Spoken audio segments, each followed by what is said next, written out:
बहुत कुछ जानने के बाद भी जिज्ञासा का होना बुद्धिमानी है।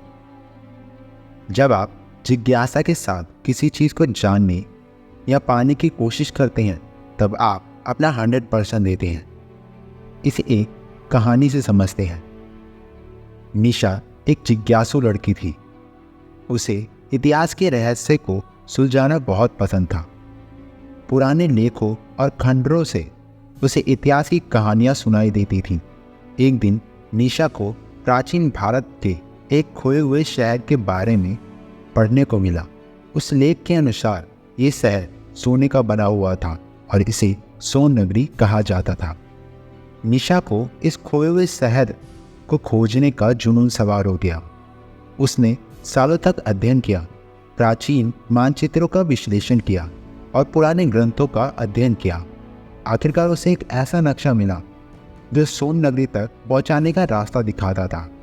निशा एक अभियान दल लेकर जंगलों की गहराई में चली गई। यात्रा कठिन थी। उन्हें घने जंगलों, तेज धारा वाली नदियों और खतरनाक जानवरों को पार करना पड़ा, पर निशा हार मानने वालों में से नहीं थी। उसकी जिज्ञासा और खोज की ललक उसे आगे बढ़ाती रही।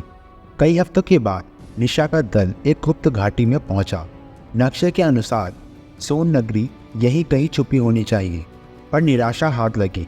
उन्हें वहाँ कोई सोने का नामो निशान नहीं मिला। कुछ दिनों तक निराश होकर घूमने के बाद निशा को एक छोटी सी गुफा दिखाई दी। गुफा के अंदर जाने पर उसे एक पुराना चित्र मिला। इस चित्र में एक समृद्ध सभ्यता का वर्णन था। लोगों के सुखी जीवन, उनके कार्य और उनके द्वारा बनाई गई वस्तुओं को चित्र में दर्शाया गया था। निशा समझ गई, सोन नगरी सोने की नहीं बल्कि ज्ञान और कला से समृद्ध थी। उन्होंने खुदाई शुरू की और उन्हें मंदिर, पुस्तकालय और घरों के अवशेष मिले। इस अवशेषों से उस खोए हुए शहर के लोगों के जीवन के बारे में बहुत कुछ पता चला।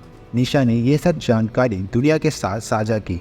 भले ही सोन नगरी सोने की नहीं बनी थी, पर यह खोज इतिहास के लिए बहुत महत्वपूर्ण थी। निशा की यह कहानी हमें सिखाती है, जिज्ञासा आपको बहुत आगे ले जाती है और ज्ञान ही आपकी सबसे बड़ी उपलब्धि है। तो ज्ञान इकट्ठा करो और अपनी ज़िंदगी में कामयाब बनो।